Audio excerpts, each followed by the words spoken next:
Welcome, race fans. This is Paul Page, the voice of IndyCars. And today we're excited to present another IndyCar event brought to you by the Dark Horse IndyCar Series. From the Unzers to Mears, Foyt, and Andretti, now it's Corley, Peterson, Davies, Gardner, and Team. You can expect high speeds, incredible wheel-to-wheel action, and intense drama that you could only get in an IndyCar. So sit back and enjoy your favorite drivers from all over the world take the track. Dark Horse IndyCar drivers, start your engine.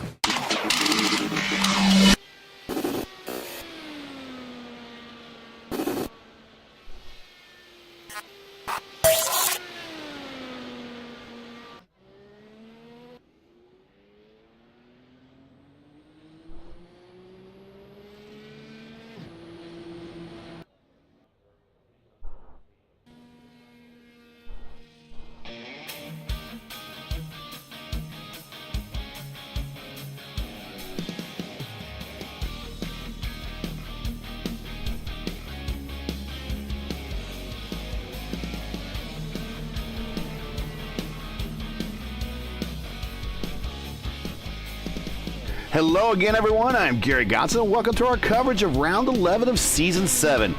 As one of my peers likes to say in the industry, the penultimate round of the Dark Horse DW12 series, coming today from the world's fastest speedway. No, not Talladega, none of that. No, where the world record is actually set, right here, California Speedway in Fontana. It shall never be any more.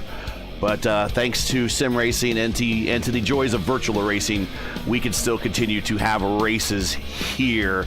Joining me in the booth is our driver expert, the Catalyst, Andrew Wood. So, Andrew, welcome back again. We got two more races to go. It's kind of ending the year on like a double main event type theme. Coming here for a nice big 20-car field.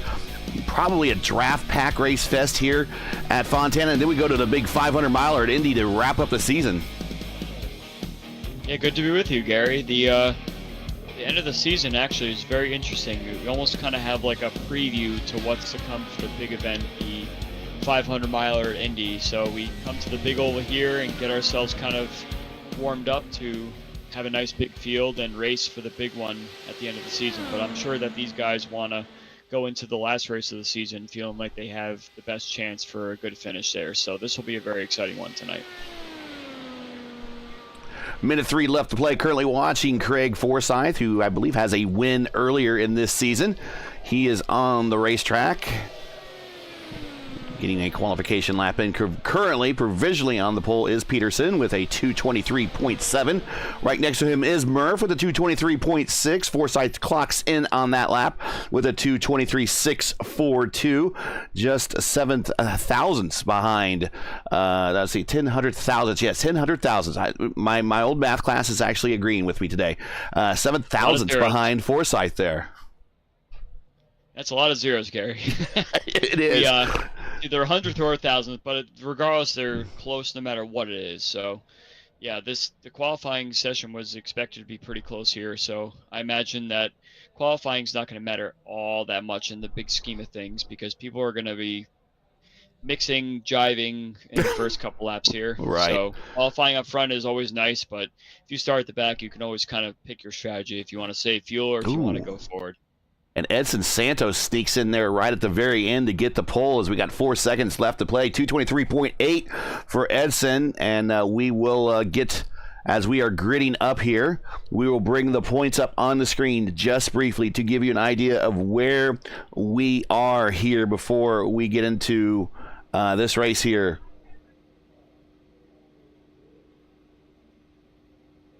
As I'm trying to bring the points. Here they are. On the screen, Schaus is your points leader, and I'll get rid of that bug in the corner. There's 388 to 371 over Wagner.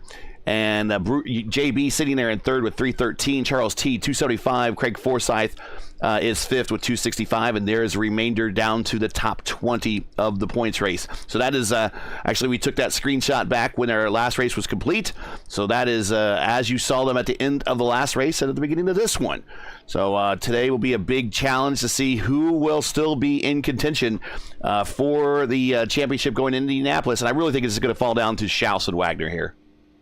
Yeah, it seems that Wagner's kind of turned the tide a little bit the last couple of races. He's been the guy that's made the most out of what he could. Schaus had a couple of unfortunate races in the mid part of the season there, but he's still holding strong at the top of the leaderboard. So if he has a good race tonight, that'll kind of give a little momentum towards him going to Indy. All right, let's take a look here as we are gridding up.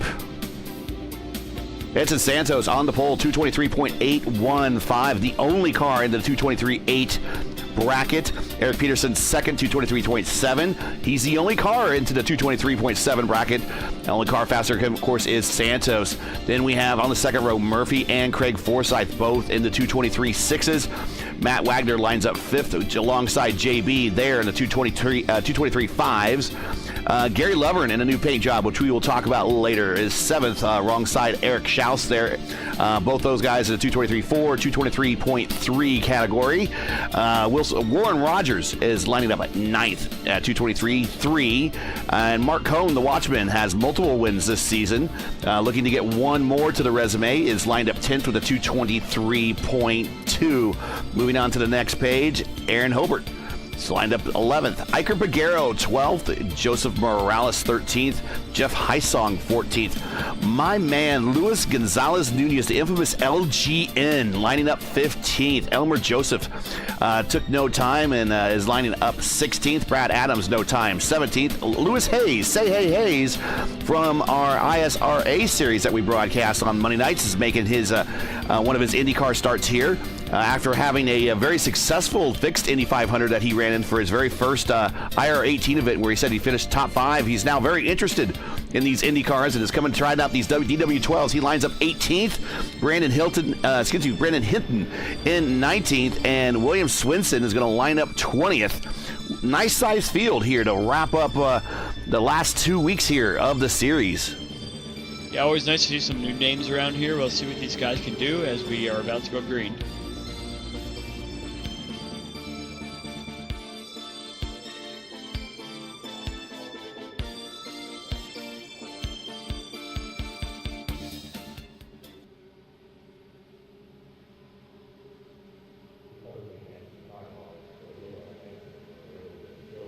Here we go. We're lining up.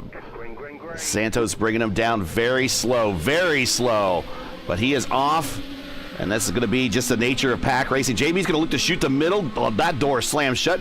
3 wide already, going in the 1, 4, 3 wide behind. Now they're going to go 2 wide, 3 wide once again, 5 wide in formation.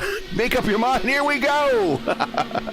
Yeah, this is one of those tracks where it's so wide you can take any line you want, especially as you're getting up through the gears here. The top 10 is very, very close together here.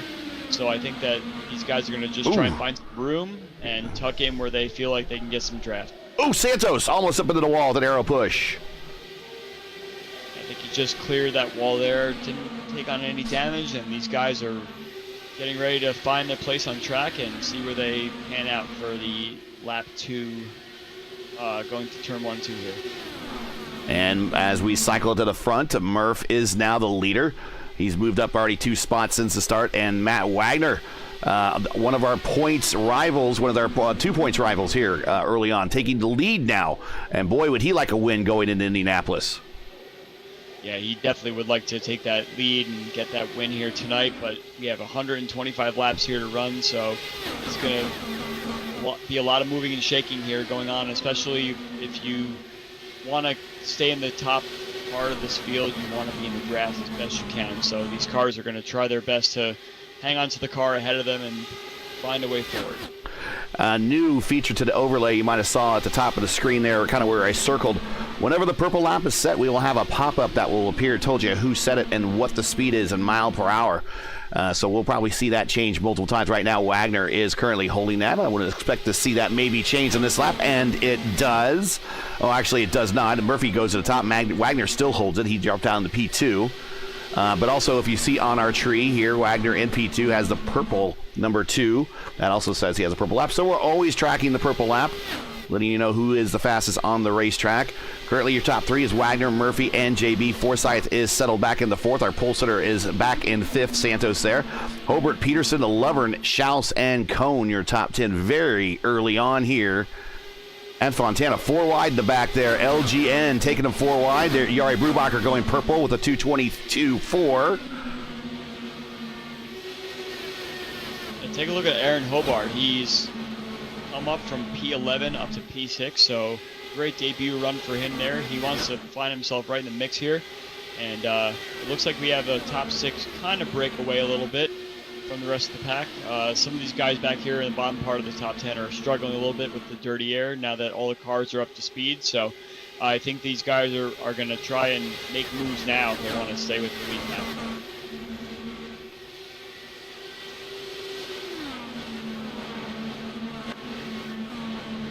LGN breaks away in that to the lead in that second pack back there, and now he is pulling that train.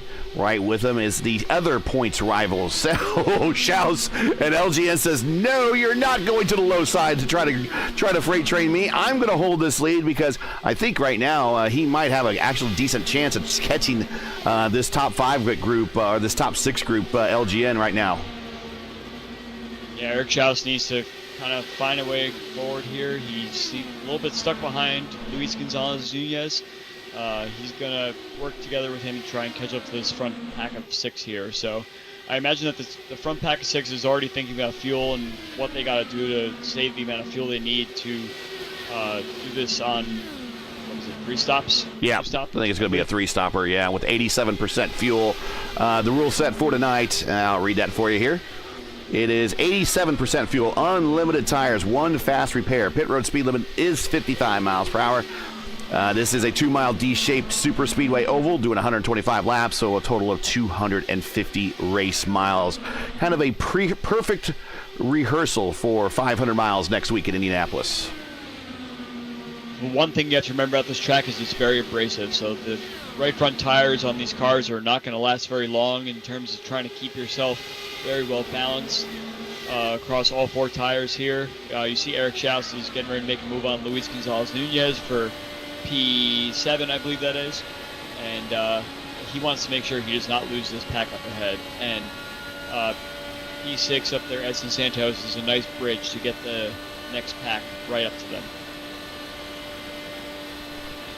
Riding along board with LGN, down low through 3 and 4, getting around Santos, or excuse me, Schaus. These guys are working together quite nicely to make sure that they don't lose that pack up ahead. Edson Santos seems to have fallen back a little bit. I don't know if he's trying to save a little bit of fuel, but he is just hanging on to the back of this pack here, not losing them enough to lose the draft, but also saving a little bit of fuel in the process.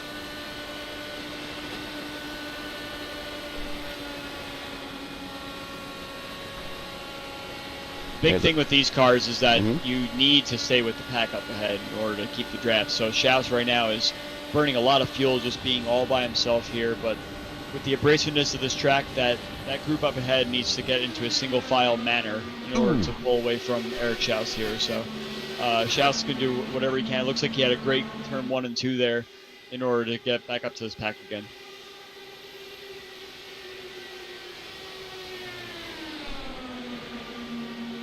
Looks like these guys up front have started to single file out a little bit, which will help their straight line speed, all kind of helping push each other forward a little bit. The battle for the lead, of course, is going to keep switching back and forth between, who's that, Murph and Wagner. Wagner, right? Yeah, and JB is right with them. Yeah, so these guys have put themselves in a really good spot here to try and get themselves way up forward. JB, you see in E3 there, is just kind of trying to find the clean air any place he can, and he's staying right with his pack up here. So if he's able to save a little bit of fuel in the process, I'm sure he's not adverse to that. So let's see if he can manage his P3 position here and maybe stay out of a lap longer than the 2 leaders. So we're thinking that a 3-stopper, it's about 31 and a quarter laps. That is on a 3-stop strategy. So I would expect people around lap 32 to be making that first stop. And we are a third of the way through that.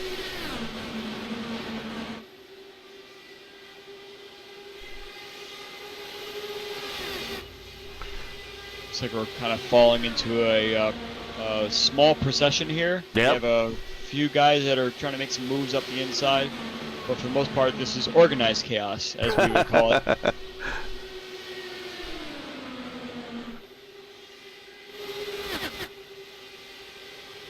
And the reminder of the winners this season. It's been a long season. Been a great season. Started back in February 25th for the first race of the season at Kansas. Edson Santos, who is sitting currently in 5th, was the winner of that race. And then the move to Pocono, where the winner of that, it was Schaus. Then to Iowa, where Chris Stouffer won that one. He's not in the lineup today, but a win for him on round 3. Round 4, Schaus came back with another win at Miami Homestead Raceway Speedway. Craig Forsyth at the win at the sister track in Michigan, so expect Craig to be in a position to win here. He's kind of the whisperer at these D-shaped 2-milers. Mark Cohn has been really the best in this last run of races, winning at Gateway, winning at Kentucky, and winning our last race before the long break, the Indianapolis week here on the iRacing service. He won that New Hampshire there, and then we had our off week 2 more weeks ago. So Cohn does lead the series with wins. He has 3, 2 for Schaus, and a whole lot of people with 1 right now this season. Also included in that category, Rafi Eckert, another one of those leaner energy entries. He won round 7 with Milwaukee, at Milwaukee. And Mark Murphy right there, sitting right there in second spot, kind of won a race that he said he learned an awful lot at Motegi. If you remember, everyone was having all sorts of pit-in issues there. But now we got about a 3-way battle for the lead now between Murph, Wagner, and Santos, who has worked his way around.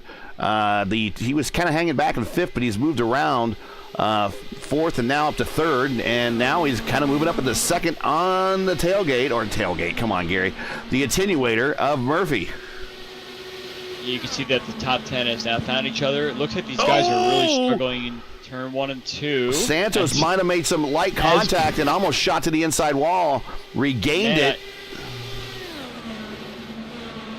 I'm on the same page as you, Gary. It looks like these guys are having a lot of trouble in turn 1 and 2 all of a sudden. I don't know if the wind has shifted that direction where the cars are getting a little bit higher, but as you saw, Edson Santos did clip the wall a tiny bit there, and he almost came across the track in front of his competitors there. So these guys are going to have to start managing this clean air, dirty air situation. And if you see these cars starting to get a little bit high in turn 2, their right front's starting to go on this abrasive track. So the wind is coming from the south, going to the north, and I'll have to look and see how this racetrack is oriented. I think it's not... I think that's exactly it. The southern part of the track is back straightaway. So if the wind's coming from the south, then the cars are being pushed up into the wall. On turn 2. On turn 2, yes. Yep. As you can see, it looks like Luis Gonzalez-Nunez had a little bit of difficulty getting through turn 2 there. The wind can easily shift here, as we see in many races that once the wind shifts, it's very difficult to pick it up fast and try and make sure that your car is set up in such a way that it could not get pushed up into the wall there.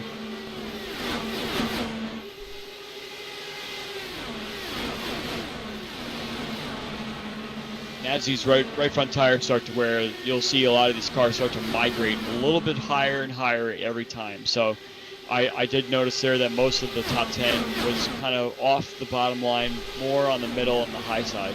So they go low in 3 and 4, and they kind of stay a little bit more on the high side of 1 and 2 to make sure they can make it all the way around the corner, especially if they can drive the car off the right rear.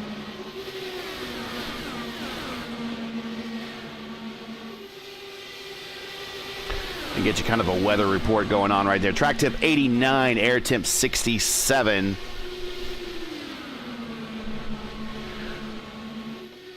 I think Mark Cohn. So go right ahead. Go right ahead. I was going to say a lot of the cars did migrate to the bottom there in turn 1 and 2, and you can see them all kind of try to pedal it to keep it off the wall in turn 2, and it's brought this field much closer together here. So you can see the top 10 is all very, very close together. We're getting close to the first pit stop here. I can imagine these guys are trying to get themselves in the best possible position, and let's hope that they can get the car stopped on pit entry, unlike they were able to do in Motegi. Murph going way to the top, giving up. He had the roll out of it. Look, he's getting passed right now by Forsyth. move Aaron Hobart up to third. Wagner now is second, but Mark Cohn, I was getting ready to say, Cohn a couple laps ago, I thought he had to kind of roll out of it, floating there toward the top, getting near the wall. But he has regained a lot of momentum and now is your leader. And here comes newcomer Aaron Hobart to the lead. Welcome to the series. And getting his first laps led in here at Fontana. You see all the cars are starting to migrate to the top, especially down the front straightaway, getting single file. So Aaron Hobart said, nope, I want to get to the front as soon as I possibly can. A little bit of fuel save issue going on here, and they're going to try their best to maximize their first stint. Almost a kiss of the wall there by Wagner. Keeps it out. Little puff of smoke there. Little netcode false alarm. And we are very quickly getting to, if the math is right, 32 is what we kind of expect that these guys can go. And I don't know if that's a full burn or maybe a little bit of saving. I would say it's probably full burn. I think Joseph Morales might have had a slight issue coming in. I think he's coming to the pit lane right now.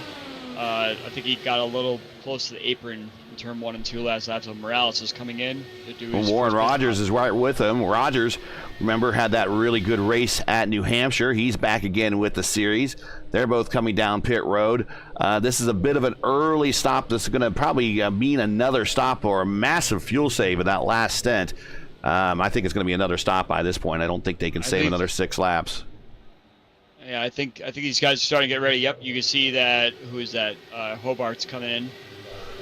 Yeah, and that's going to be an early stop for him. Did he get down to the line and slow down fast enough? He was very close, but I think he just made it. So Aaron Hobart makes his first pit stop.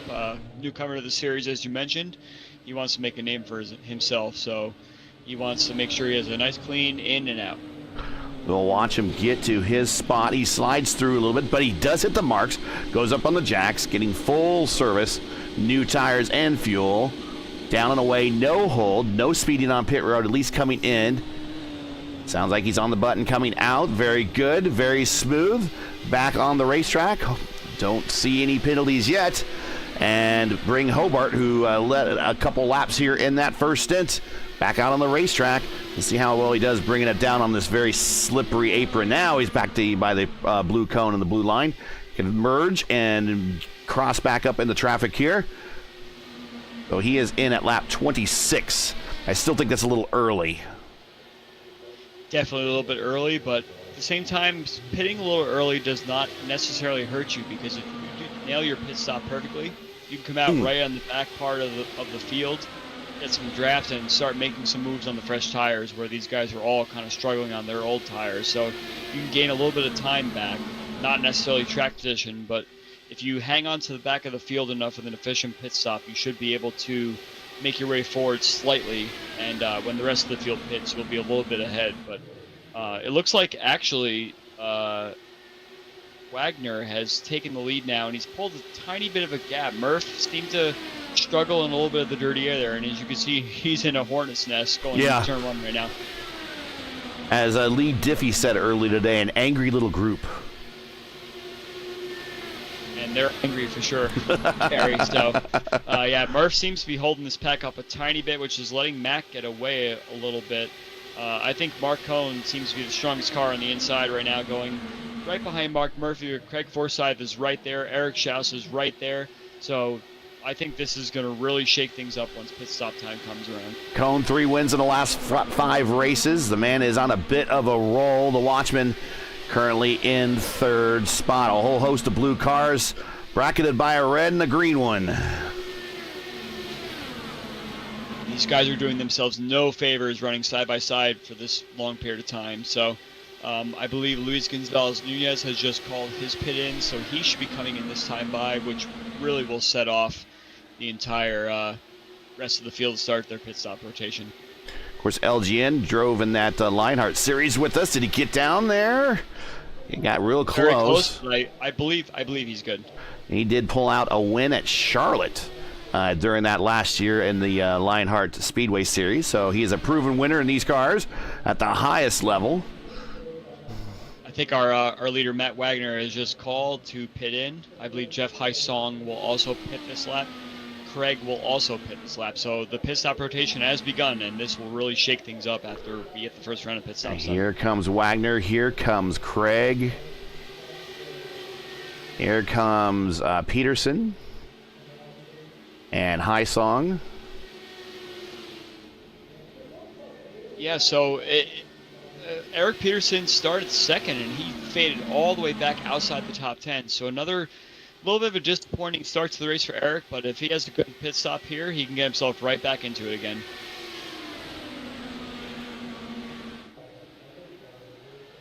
Yep, I'm hearing a lot of pit-ins from the rest of the crew here, so we're going to see some more guys. JB's coming in, I believe, as well as Gary Lovern and Mark Murphy. Again, this is another one of those deceiving kind of pit lanes where you have the asphalt to concrete switchover. So if you're not expecting that the car to grip as you brake, you could easily blow your box. So it's very important that these guys make sure that they get in the box safely and not lose any time on their pit stop. Here's Say Hey Lewis Hayes coming to pit road. He asked if I had any strategies for him, and I said, do what Mark Murphy does. Yes, exactly. I think Mark Murphy did have a couple of entry issues at Motegi. Don't do that. Right. Don't do that.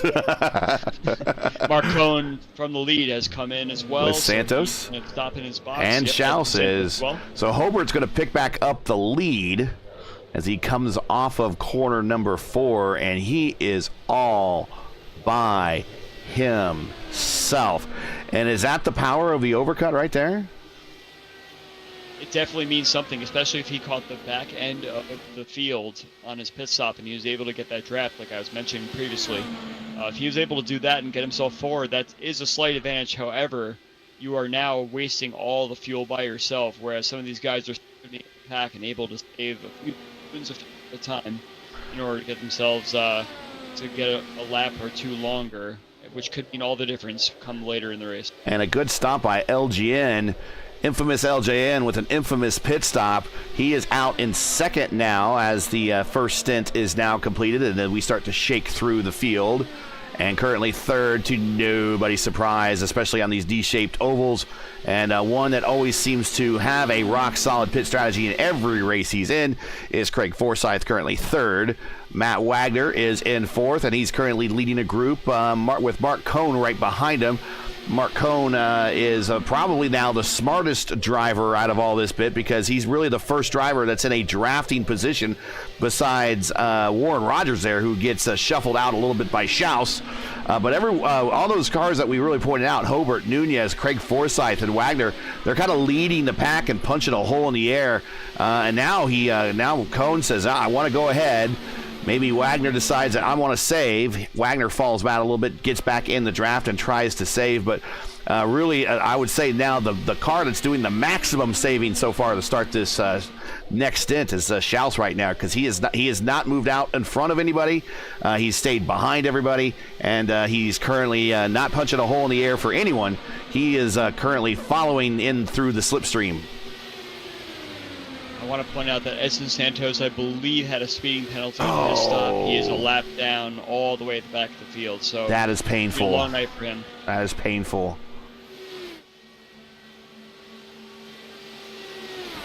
Yeah, you can see that Mark Cohn in P4 there is leading the main pack, as it were, quote unquote. The guys that are trying their best to save a little bit of fuel. But, I mean, these guys pit on lap 31, 32, 33, which is very difficult for the fuel save. So I think we're going to definitely have 3 stops for everyone in this field, unless in the second stint here people learn their lesson, kind of got a gist of what their fuel scenario was, and maybe they could plan the race a little bit better going forward here to see if they can eke out maybe 1 or 2 more laps of fuel saving. Well, let's go ahead and reset the field for you here, and I'll give you a win. Everybody pitted in on that lap. Aaron Hobart is a leader. He pitted on lap 27. Luis Gonzalez Nunez pitted at 32. So even if he did 32, he is still definitely in a 3-stop strategy, I believe, for 32. Because the way we do the math here, and say we want to do 4 equal stints, we take 125 divided by 4. That means we're doing 3 stops. 31.25 is that number. So if he should have made it to 32, he should be able to make it to 64. And then we'll see. That will really kind of count if they're still able to keep that 31.25 mileage. Oh, Hobart really high on the 2. I was just going to mention that Aaron Hobart's our main guy that's running out front right now, lap 27 for his first pit stop. So if he is able to run any more than 27 by himself out front, then that'll be a good indication of the full fuel burn pit strategy.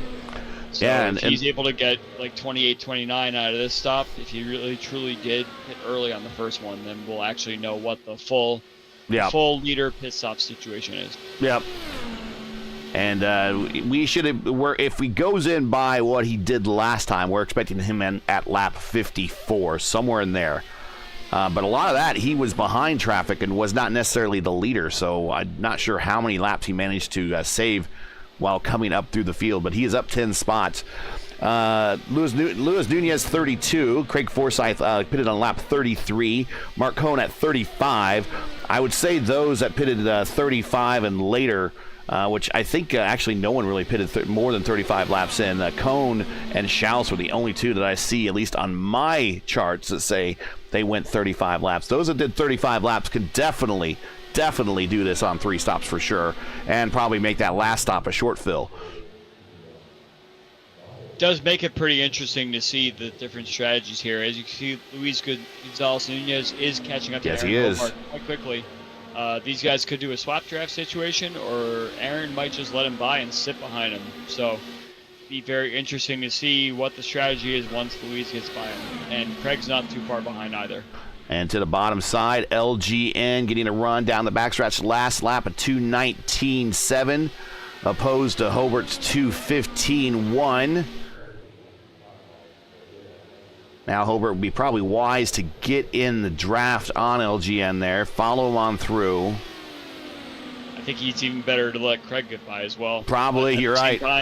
At the same time, it's very difficult to try and maintain 2 cars of dirty air, as it were, than the 1. So I think it's in Aaron's best interest to stay with 1 car behind, so you could easily pick bottom or top instead of trying to pick the middle between the 2 cars here. So this is a top 3 breakaway here. I'm sure Craig is a little upset that he is now in a situation where he may have to save fuel, but he's going to go to 2nd place here. Now Aaron's going to try and sit back and save a little bit of fuel and fight the dirty air from P3.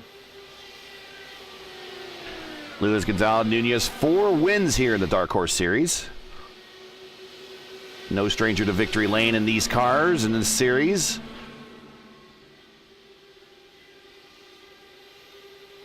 I'm watching up and down the field now, and there is not a lot of fuel safe situations right now that we're seeing, because everyone's kind of strung out. 1 car about a second ahead of another car, a second ahead of another car.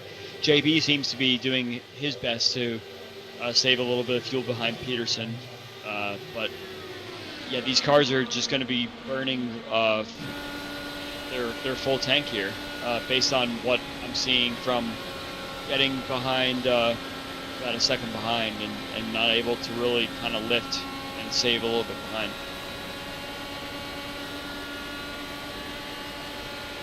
JB to the inside of Peterson. Going to get on the backside of Haisung. Has Haisung pull him through. So we thought JB was saving, and right now he is racing. New leader, Craig Forsyth. Aaron has a little bit of a moment there coming out of turn 2, and he loses the draft a tiny bit, but at this point, the fuel stays out the window for the top guys. It's just do a bit of a swap draft and see if they can pull a little bit of a gap and see if their strategy is going to work out later on.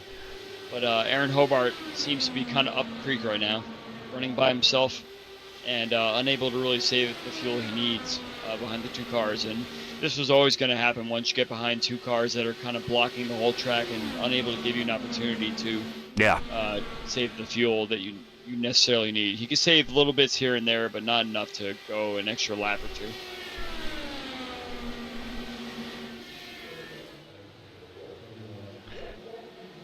Checking out chat, Iker Pagero already says hi. Iker's back in 13th there, and the Tacanti throwback.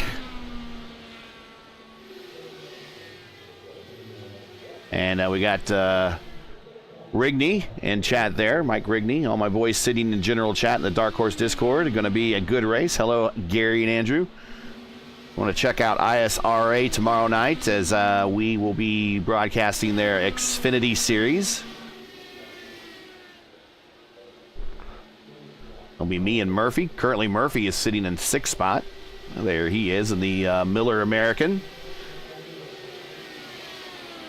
You can see these guys are kind of in groups of 3 right now. Yeah. Craig Luis and Eric up front. Actually, it was Hobart, I believe, right? Or oh, something happened to Hobart. He is on pit road. Did he have a moment? He is on pit road. He did have a moment. And missing a front. He's missing a front wing. Yeah, oh yeah, he demolished the car. And here comes Warren Rogers in for, I think this is his scheduled stop, pretty close to it. Down and away. So it looks like Hobart, who led early, is done for the day, unfortunately. He's missing his left front corner there. Not sure what happened. So that turns the lead now. The lead group is Luis Gonzalez Nunez and Craig Forsyth. Starting to eke into the picture is Schaus. Schaus has the purple lap. Set that a little while ago. Right behind Schaus is Cohn. But a pretty good debut for Hobart there, coming here into the Dark Horse Series. A lot of these guys have driven this car for an extremely long time. And to even at a place like Fontana, where it is a draft track and you can make your way to the front somewhat easily, you still have to drive the car there. And so he got it up there, had an early pit stop and did a bit of an overcut and got a good lead on everyone. But fortunately, day done early, but not a bad debut overall. Not a bad debut at all. Yeah, you see that once the two cars get ahead of you, it gets very difficult to try and find your way forward and save the fuel at the same time. And these guys that have raced this car for so long know exactly what it takes. And Luis Gonzalez Nunez getting squirrely off of 2. I think our tires are worn, and I think maybe some folks will decide to come to pit road. That's going to hand the lead over to Craig Forsyth, who has 10 career wins here in the series. And look at Eric Schaus, who's now taking advantage, is right up the back of Luis Gonzalez Nunez, and he's going to probably take 2nd place here with a nice clean run into turn 1. So I think right rears are getting a little warm by running the low line. Maybe want to stay on that high line. Craig coming down. Craig had a moment, yes. So yeah, these guys that really ran it pretty wild are finding themselves in a situation where they're having a tough time. I think Craig is coming in this lap.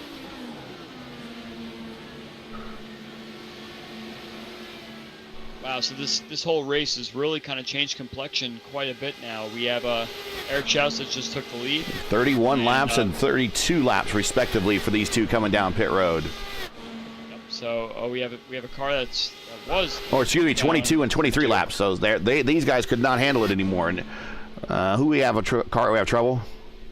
We had a car that was. I saw some smoke there, but the car towed. I'm not sure who that was. William Swinson, wasn't it?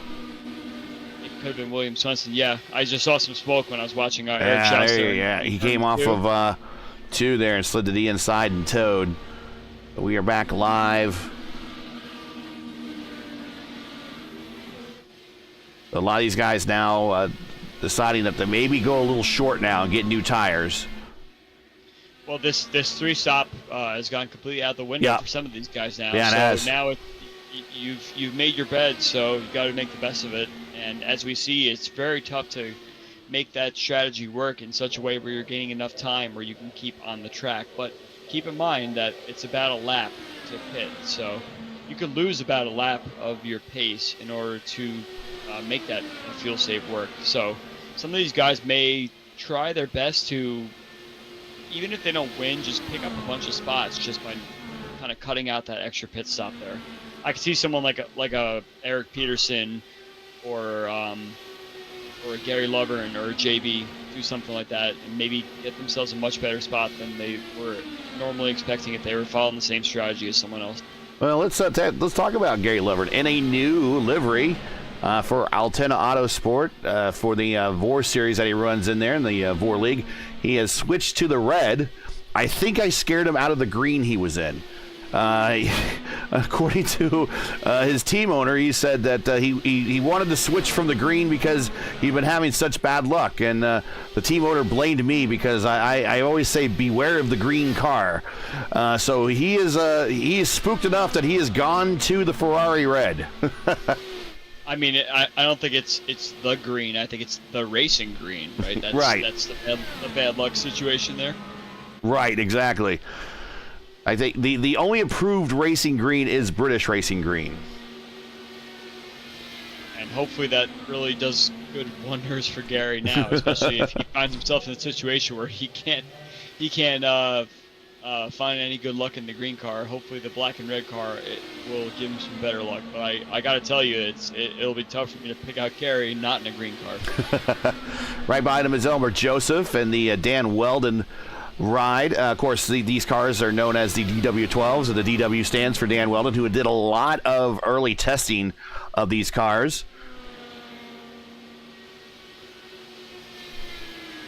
Beautiful paint job that is on Elmer Joseph's car. Yeah, I like it. That yellow and orange kind of sunset, sunrise kind of livery there. That's a very beautiful car.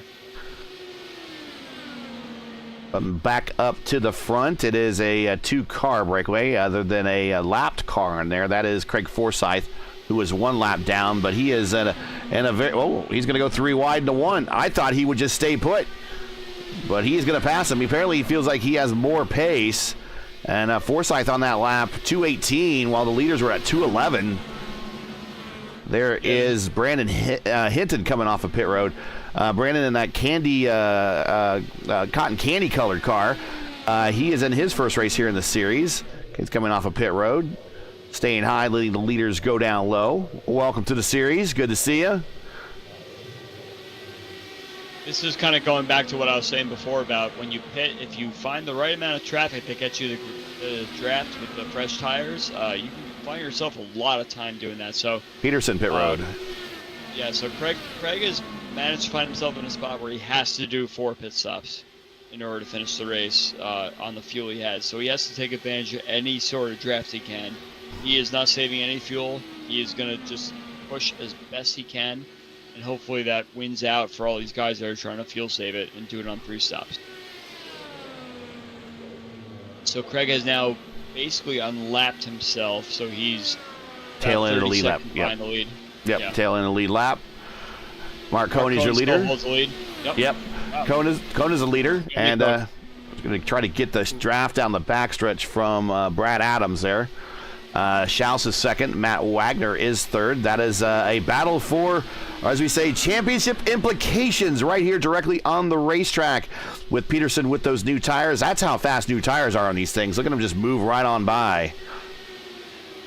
And the rest of these guys that are fuel saving are probably a lap or 2 away from doing their pit stop. So you're going to see Matt Wagner, Mark Cohn, Eric Schaus, these guys all start to prepare for their pit stop. We said 64. Yes, almost touches the wall there. Yep. Gets away with it, but I believe Matt Wagner just called his pit in. So we're going to start the pit stop rotation yet again.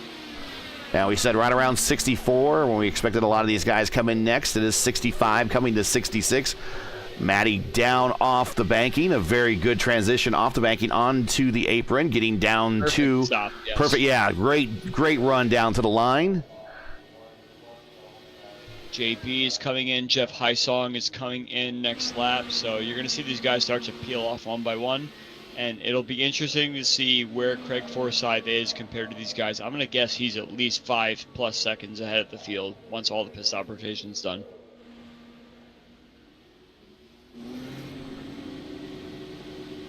Wagner getting service done. Down and away.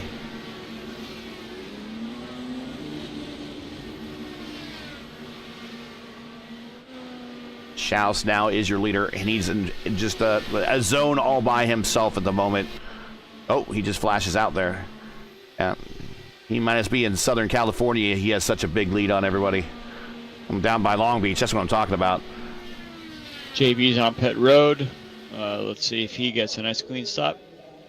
To his spot, slides to a stop on the marks, going up on the jacks, new tires, and 87% fuel capacity. Down and away.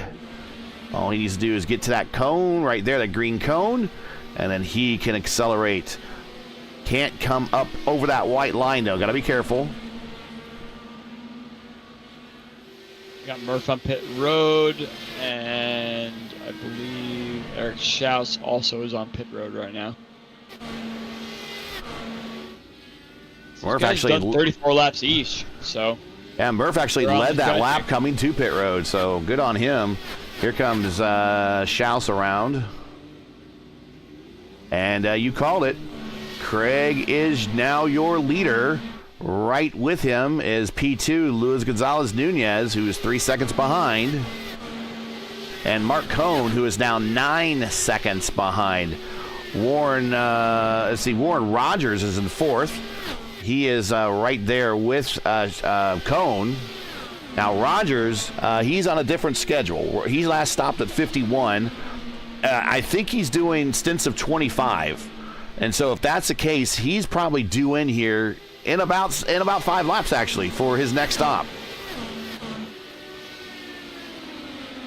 Yeah, that's the strategy that you commit to. I want to do this many laps. I want to make sure I get this many pit stops, and that's what you're going to do. And that works out based on caution, fall, and everything like that. It might be a good strategy. Yeah, I mean, if he does every 25 laps, that really... moment there off the corner. Schaus rolled up on him quickly, almost collected him, but gets around him. I mean, he might be having problems getting loose now, and he's just trying to make it to his next pit stop. But really, when you make your windows that small, he can push a lot harder, a lot longer, and really not have to worry about fuel, because when he comes in, they're just going to top him off. It's such a weird spot to be in, because you can't race the guys necessarily you want to race ahead of, but you know you're on the strategy you want. And I've seen stuff like this work before, Gary. It seems to be that if you pick the amount of laps you want to run, sometimes it actually works out the way you want it to.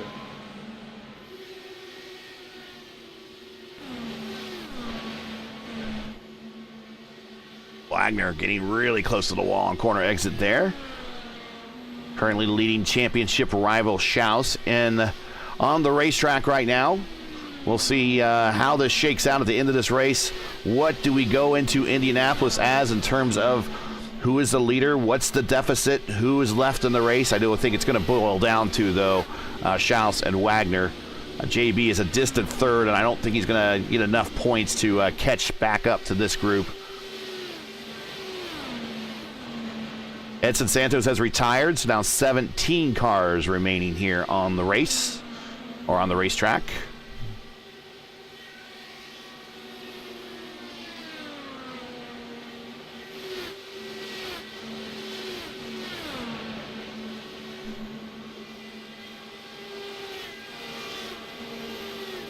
Craig Forsyth is doing everything he can as a leader to get away from the rest of the pack, to try and see if he can outrun the fuel savers here. It might not be enough, but once you make your strategy, you got to stick with it. So I give a lot of credit to Craig for not just leading the race, but picking a strategy and just saying, hey, this is what I'm doing. He's got a whole hornet's nest of cars coming up behind him, though, that are on fresher tires Right. than him. So it's a little bit unnerving at the same time, because you want to stay in the lead, but once those cars pass you, you're going to have a hard time trying to keep your car on on the line you want it to run. Well, he only went 23 laps his last stint. And LGN right behind him in second there went 24 laps in their last stint. They're 18 laps into their current stint, so pit stops are coming up if they're going to stick to that number now for the remainder of this race. And they are going to probably, we expect them to come into pit road anytime in the next 3 to 5 laps, I guess. Yeah, but keep in mind, if a caution comes out right now, all these cars are trapped a lap down. Yes. The Eric Peterson, Gary Lover, and Elmer Joseph cars would all be pinned a lap down, and they're in trouble. They know that Craig Forsythe's going to pit, so they'll get a wave around. But at the same time, they're stuck here trying to figure out how do I get my lap back so I don't lose a whole entire lap for the rest of the field. And also in all this, Lever and Joseph and Peters, that's a battle for position. This is 12th, 13th, and 14th. But did you notice that those guys stayed behind Craig? They didn't even try and get around him. It was very interesting that these guys are not worried about their lap down. They're trying to save some more fuel, which is interesting because they're a lap down. So you think that they'd have an extra lap of fuel compared to Craig. Well, it's possible. For me, Go right ahead. For me, I want to get my lap back. Yeah. I want to get back ahead of him, especially if you get ahead of Craig, then you're going to feed him a lot of dirty air in order to keep your position. So it's possible that a lot of these drivers behind are staring at the same data that we get also here in the booth. And it's possible that they're seeing that Craig pitted, his last stint was 23 laps ago, or was 23 laps, and he's 21 into this current stint, that it's hey, you know what, this guy, I'm going to just maybe lay here behind him, risk the yellow, and I hear what you're saying about the yellow, absolutely, but risk the yellow, get a few laps of fuel savings, and then when he pulls down and go to the pits, I'll just pass him the easy way when he ducks down, and we'll go off on our own. Eric Peterson's made the move. Craig is in trouble now. He's going to have dirty tires, and if Gary Lovern gets by him as well, Craig is going to have a hard time hanging there. But if I were Craig, I'd be very annoyed that the fact that these guys are hanging here, because all that's going to do is bring Luis Gonzalez-Nunez and Mark Cohn closer to him, which is exactly what Craig does not want, because he wants to run away from the field, not have cars come forward in the draft. Nunez 4.1 seconds from that lead pack. You can see Craig is struggling in the draft right there, right behind just one car of Peterson. Yep. So Gary Lovern's making a move now. Yep. See Iko Peguero coming off of pit road. Finished with his next stop. He went Craig's 25 laps. He can move here. Actually, he's saving some fuel, which is a question mark for me. He's going to go high, try and get the high line, but I mean, Craig's tires are so worn out that he's going to lose a lot of time behind these two. Craig's just going to fall farther and farther back, just sitting behind these guys. But these guys that are ahead of him now are on the lead lap, so if the caution comes out, they get all that track position back. Gotcha. 80 of 125. Thanks for joining us. It's the next to last round here of the Dark Horse Championship here in Season 7. Fontana. Luis Gonzalez in the pit. So that is a scheduled stop for him, or coming out of the pits now. Yep. Coming out of the pits, yep. He pitted on 24 laps into that stint. So right on schedule. Now what we think is a new schedule. Yeah, I mean, I can't keep track of this at this point. People are just kind of like pitting whenever they want. It's very difficult to figure out what the strategy is here. I think it'd be interesting if they had tire limits, and you're expecting a 4-stop race, right? And you give them 5 sets of tires, one in one to start the race, and then 4 in the pits. So they could only have 4 pit stops where they change the tires. I think that at some point they would run out. Oh! Lewis clips the apron, does a bit of a power slide, catches it. Great catch. Cost him a little time. Done right there in front of Murph. Murph scoping it out. Eric Peterson missing a left front wheel in the pit road, so something must happen to him. Oh, that's a big hit, whatever it was. That's probably going to retire him. Now down to 16 cars remaining. You know, Gary, with that Luis Gonzalez Nunez pit, I don't think any of these guys know what the race strategy is. No. Right? It seems that everyone had an idea coming into this race. Okay, we're going to run this many laps. We're going to do this many pit stops. Next thing you know, people are pitting at 25, 26 laps into their stint, and no one really knows what the winning strategy is. So I really praise someone like Craig Forsyth who decided early, I'm going to run. I'm going to try and feel safe. I can't do it. I'm going to do 4 stops. Same thing with the old Aaron Hobart strategy of just going and seeing what happens.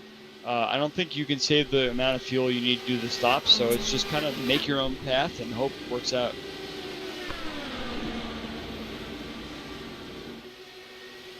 You can really see how bumpy this track is in this car. Yes, you can. Yes, you can. Well, let's update the top 10. It is Forsyth, your leader, by about 2 seconds over Cone, who's currently running back in second spot. Matt Wagner. Craig's coming in. Craig's coming in. He is coming in. Here he comes. Get down, get down, get down. Ooh.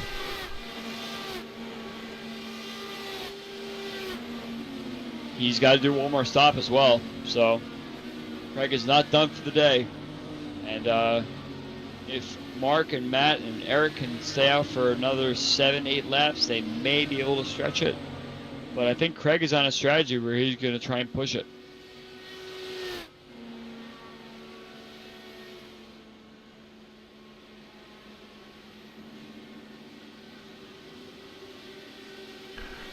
Down and away. So at least one more stop after this for the Canadian. I believe Craig will come out on the lead lap as well because he had enough of a gap to the cars ahead that he won't lose the lap. So not only that, but he's going to have the freshest tires, so he should run the fastest lap times right now. And especially if he comes out behind someone that he could draft with. Oh, Wagner. He team go purple. There, if he can keep pace with Wagner. There's Forsyth. There it is. Yep. Let's ride with Craig. Well, Here he comes right by Matt Wagner. No issues at all.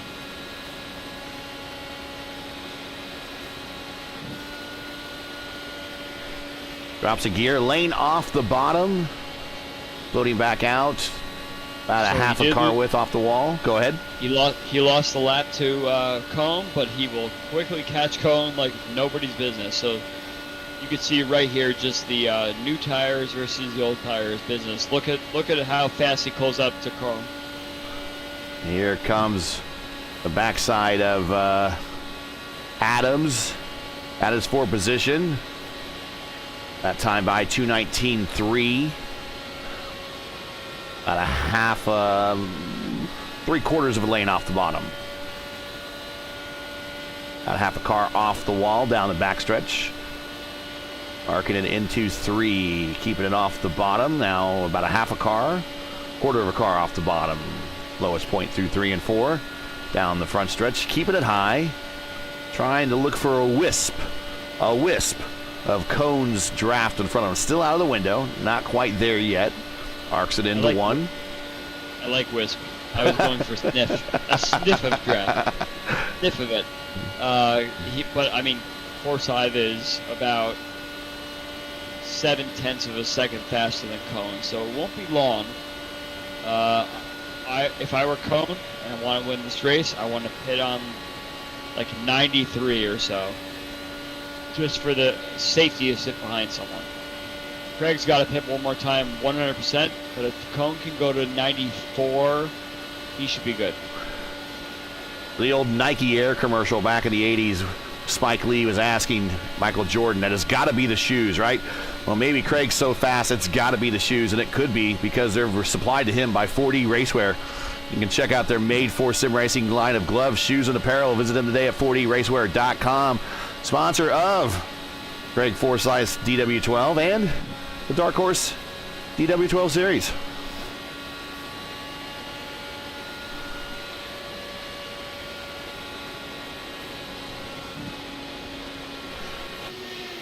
Of course, the World Closed Course closed circuit track record set here back 24 years ago by Jill DeFerrin in a 2000 Renard with a lap of 241.428 miles per hour.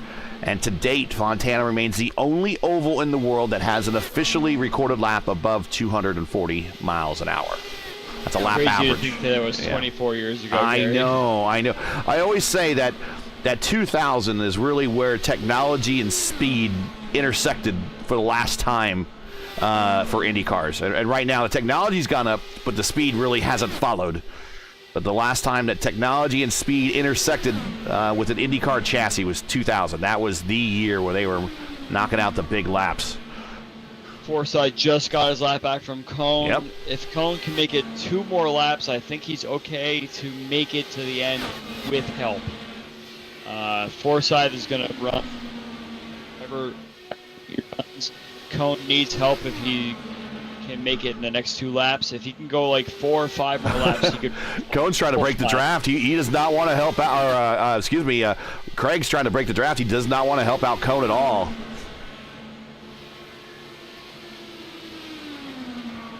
Yeah, Cone's got to make at least 2 more laps after this, and I think he could run full flat out after that. Maybe just a tiny bit of a lift, but even if he has no help, if he can just run kind of enough speed to lose a lap, he should be fine. Mark's got such a big gap to Eric Schaus, Matt Wagner, who, by the way, we should be watching that battle because that's the championship battle. Yep, there it is. They're side by side here going down the back straightaway, so there's your battle for the championship right there. Never mind a race win. We got to watch what's going into Indianapolis. Bigger story. Oh, and Wagner got a little loose there through the corner. I don't know if you caught that. I did. So these guys are on a 30-lap run for Wagner and a 28-lap run for Schaus. So they both did 33 last time. So I would expect these guys, especially with the way that car was wicked off the corner for Wagner, to hit pit road anytime here once they think they can make it. And you think that Cone can make it in another lap here with help. So now he's in the help range as he just made that other lap. So Wagner's making a championship decision, pitting first. I think he might be good to the end, but he might need some help. And as long as he gets the help he needs at the right time at the beginning of the stint, he does. He actually might be able to pull away from Eric, but he's got to do something different to Eric. So Eric's going to stay out later, try and overcut him, and that's going to go for the other strategy to try and save a little fuel early and then pick up mid part of the stint, be faster. Well, he does have High Song with him on pit road. So I don't know if he can drag the brake a little bit. I don't think I can afford any time to slow down, but High Song is in the neighborhood, so to speak. Well, Wagner is coming out with Murphy. So Murphy, you see, drops down to meet Wagner. Wagner can save a little fuel behind Murphy, pick up the right amount of speed, and later on in the stint, he can get by him. Actually, it looks like Murphy blows by him right now.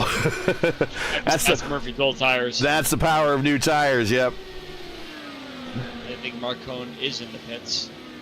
I think Cone has reached the lap count where he will make it to the end.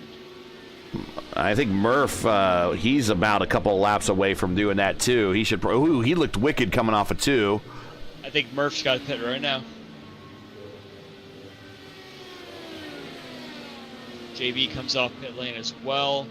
Craig Forsythe is close by. Here comes Murph. Good pit on, and as he gets down there to the where the apron meets the banking. Very good transition. Car tends to get light and loose there. If you bring it there aggressively off, you hit it at a good angle. It's a very good transition, easy transition. So coming down to his spot 4, hopefully would be his final stop here at lap 100.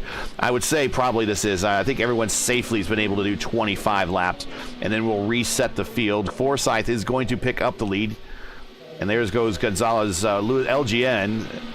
He is now second. Craig is now your leader. So Craig is 14 laps into his current stint. We think he might have to stop one more time. Nunez is 20 laps into his current stint. We think he has to stop one more time. But Mark Cohn, with help, is good to go. But I think Murphy definitely is 100% good to go at this point. Yep, Craig will go until this tank is dry, I would assume. Yeah, might as well. Hoping for some caution. If a caution comes out and he drops to the back, he'll have the freshest tires and can pick back all the spots he can. But this strategy of the go is very not Craig Forsyth, but he's picked a strategy and he thought it might work, and he's going to try and make the best of it. Here comes LGN for his last stop.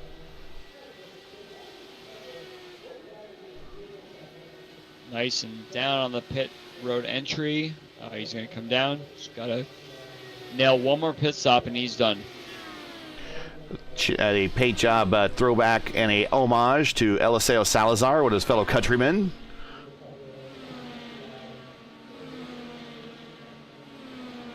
Former one-time race winner in IndyCar history. He won at Las Vegas. We see Lewis Hayes coming off pit road for his final stop.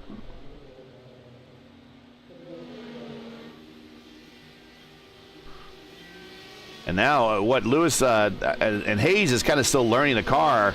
And if Lewis catches up to Hayes on this pit out, that's going to maybe slow him down a little bit. Hopefully not too much. And we'll reset the field here momentarily as we're kind of waiting for Craig. I think he's just kind of hoping for a caution now at this point. But he is your leader. Mark Cohn, P2. Eric Schaus is P3. He is your championship point leader.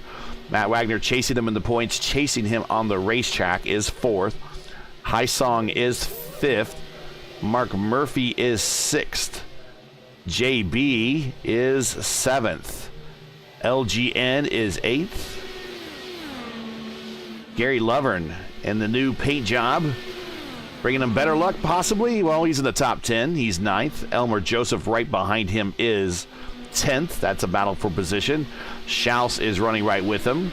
Those guys are a lap down. Schaus on the lead lap. Lead lap goes back to Brubacher. Brubacher's the last car on the lead lap.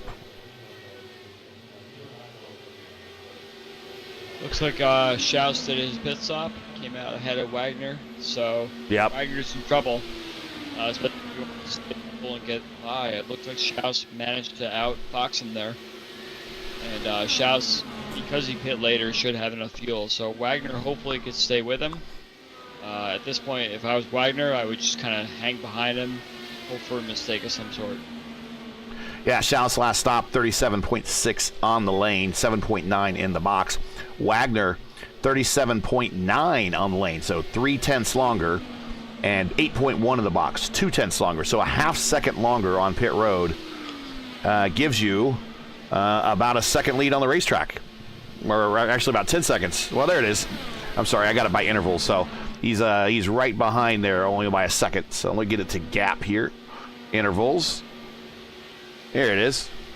Schaus to Wagner, 1.3. I think Craig is in the pits right now. For his last pit stop, which we expected. So, unfortunately, it didn't pan out for Craig, but no, good run though. If he stays on the lead lap and we have a caution in the next lap or two, I think he's sitting pretty. Great gamble, and these guys have been racing flawlessly today. No cautions. There, I just jinxed it. We are lap 107 when I said that, so I'll just go ahead and circle that right there. 107. I did too. So it's all good. Craig down and away. So Cohn now all by himself. 3.8 seconds. Okay, Cohn's last stop, I believe, was a lap or two short also, right? I believe it was something like 94, 95. Schaus or Cohn pitted at 99, so he should be able to make it. He should make it, yeah. But we haven't really seen the true pace of the full fuel burn here, because everyone's kind of had enough traffic to kind of sit behind someone.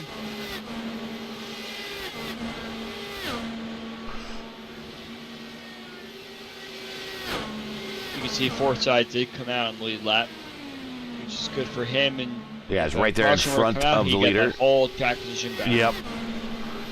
And then right behind, right in front of him is Luis Gonzalez Nunez, who on that pit over, the handover on the pit there, got the drop on Craig for the position. Is that confirmed at the line? Yeah, it is. So, yeah, Craig's got the freshest tires, so we should be seeing him move forward as best we can. I believe he probably could get Luis for P7. Probably can't get another spot there unless something really happens, but a caution right now would really switch this whole thing up. Oh, yes, it would. So Cohn, Schaus, Wagner, Heisong. As we see, Nunez almost clapped that wall down. Yeah, we heard something. Actually, I think he did touch the wall, I believe. Well, let's back it up a little bit.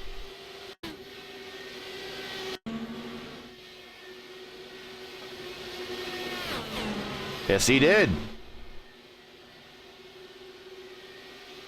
It's not over, Gary. These guys are really going for it. Especially if it's only for P6. Almost again. And almost again for Craig. They're just trying to not turn that wheel as much as possible. Unwind it as early as possible.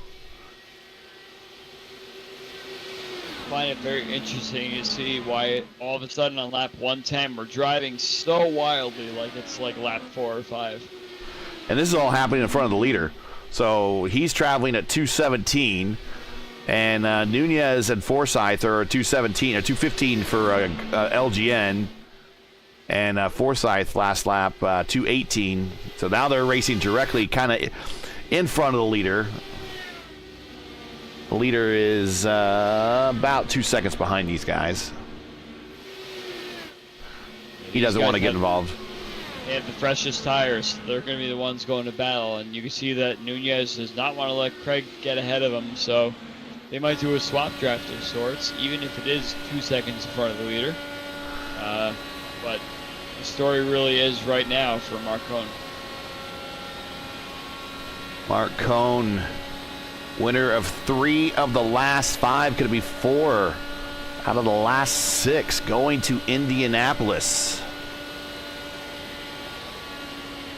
What a great story, coming to join the series, and then all of a sudden you find yourself in a situation where you're racing guys that are so good, they're so calculated, and they're so fast, and wow, you get yourself a nice win, especially in a race as unpredictable as this one, that any strategy could have worked. Craig tried a strategy that he thought worked. It didn't really work so well.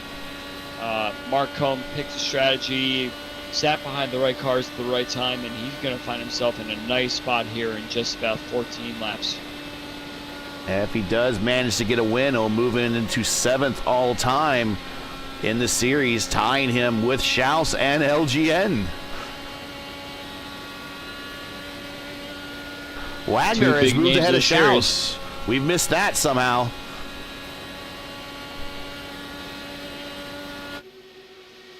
Well, Wagner has moved ahead of Schaus, though that has, as we say, championship implications in the closing stages. Here, 10 to go at Fontana. We're going to say it again. Not going to jinx it, try not to jinx it, but no cautions to this point. Been a great race. 20 cars have been entered. It's not like we've been talking about it's a half-empty racetrack. There's been good pack racing to start. So Schaus now is in 3rd, but he's keeping his championship rival in sight enough to probably, I'm going to guess, keep the lead coming out of Fontana. We'll see. Hopefully they'll get the points turned over to us rather quickly when we're doing the interviews. We can check that out. Jeff Heisong looking at his best finish of this season. He is currently in 4th, and he's really not that far behind those 2 leaders as he's getting around Lovern. Lovern in 9th, 1 lap down, first car off the lead lap. Murphy is in 5th. And JB 6th. JB not looking at another podium this race. He's had a couple of weeks in a row where he's been on the podium. Not going to happen unless there's a late restart here.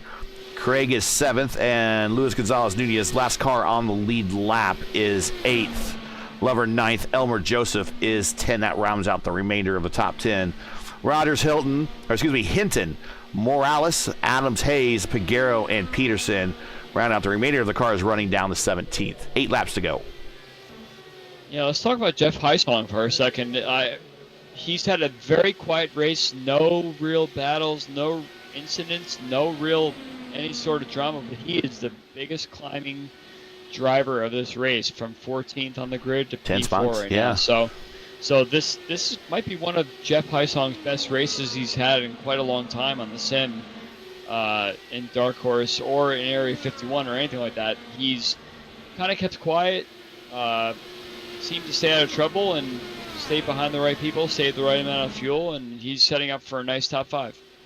I think my last Lionheart race here that I didn't get wrecked out at, I finished 9th, 1 lap down, and he was the guy that I chased for pretty much the last 2 stints. We were just in lockstep. I could not get around the guy for whatever reason, much like in the same situation where we had very used tires, a lot of different strategies, a lot of the field was thinned out because of people speeding on pit road. I mean, I'm halfway through that race, and I didn't have a great start, but I had an okay start, and I looked down, and I'm like, what am I doing in the top 10? It's just, a lot of it was just very simply hitting the pit road and not speeding and not getting any penalties. But I could never get around Jeff. Jeff finished ahead of me in that one. I remember that one. Well, I'm watching as you were speaking. It looks like Eric Schaus made a mistake in turn 3 and 4 last lap, and Jeff Heisong is right in the draft. There he is. This podium position is not over yet. No, it's not. And that's where we're keeping focus right now. Cone, your leader, by 9 seconds. Wagner is messed up in turn 1 and 2, and looks like Schaus has gotten the draft right back again, and Wagner might be in trouble in 3 and 4.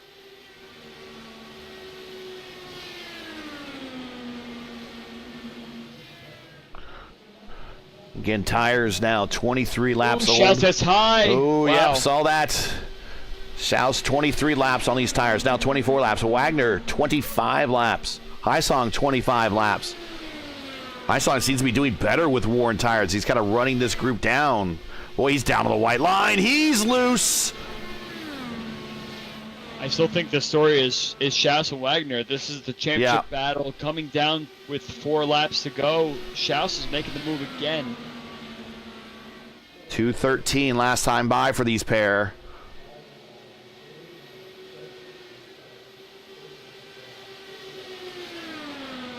All about the championship. Schaus leads the championship right now. He wants to make sure he leads the championship against Wagner coming out of this race. So this is not over yet. They're swapping. They're on old tires. I think Schaus wanted to try and save his tires the best he could. What expense to the cars behind? Last time by 2:12 for these guys, struggling. Remember, we were qualifying in the 224, near 224. 12 miles per hour off that pace. Oh, Schaus, again, same thing. Actually, it looks like Wagner was a little loose coming up, but he was able to keep the momentum, and he's going to get the pass the line. 2 to go. That time by Wagner led at the line. It's cat and mouse now, and Heisong is not far behind. All it takes is one bad bit of dirty air. And Murphy's not that far behind either. He's into the picture when we pan out a little bit.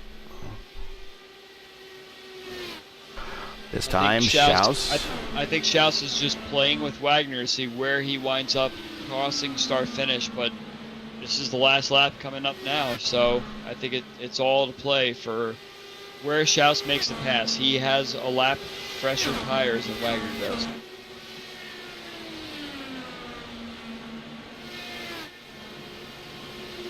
Stays behind coming into turn 2. I think, Schaus has no choice but to use the momentum to go low. He's going to try and go low here. Marcone has passed. And Marcone, for the 4th time in 6 races, cinches up another win and now pulls into a tie for 7th all time. Let's watch this battle between Schaus and Wagner. Wagner at the line. We saw Wagner get it. Let's see, did he actually get it, or did it go to Schaus? I think it goes to Schaus. Just barely. Yeah, I saw Wagner originally, and then it shifted back to Schaus. Yeah, he popped up there to take it, but I believe Schaus got the P2.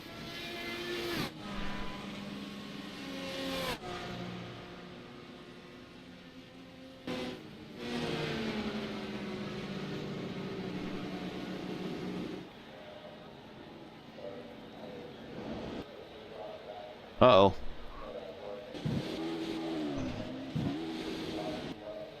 He's blinking out. He's going to do some burnouts, but he's blinking out. Oh, no.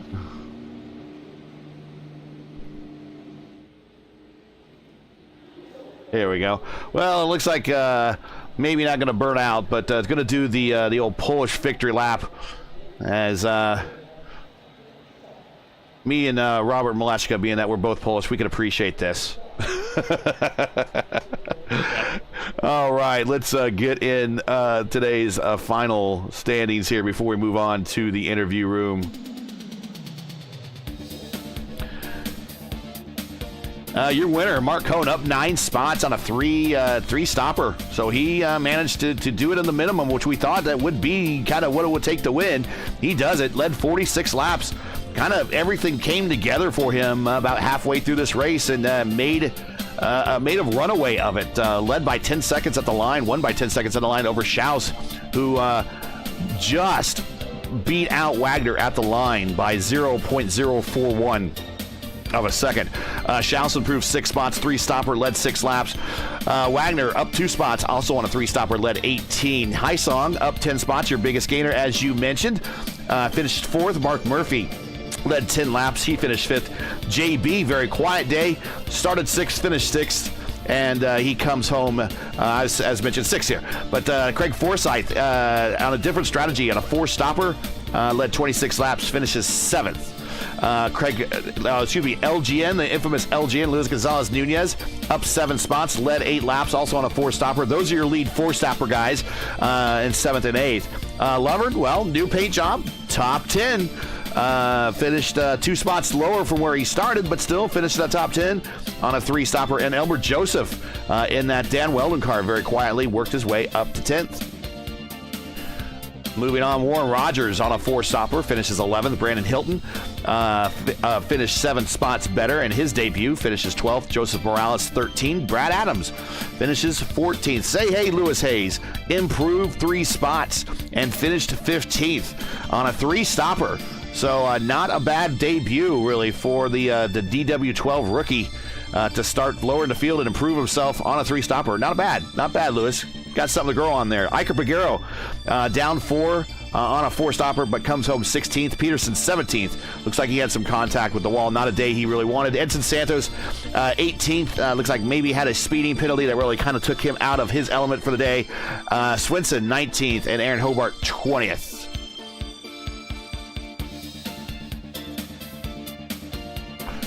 And no cautions. That's the key thing. Right here, no cautions. And the average lap time, the race speed, is a 33.658. So we note that down. And while we talk to the interview room, I'll go get that translated, and we'll get an average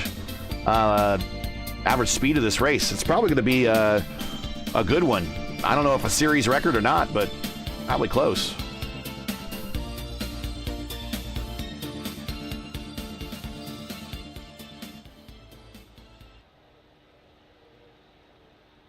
All right, and Wagner finished 3rd. We will want to talk to him really quick, so let's get into, so cue up some replays here, and then we'll get into the interview room.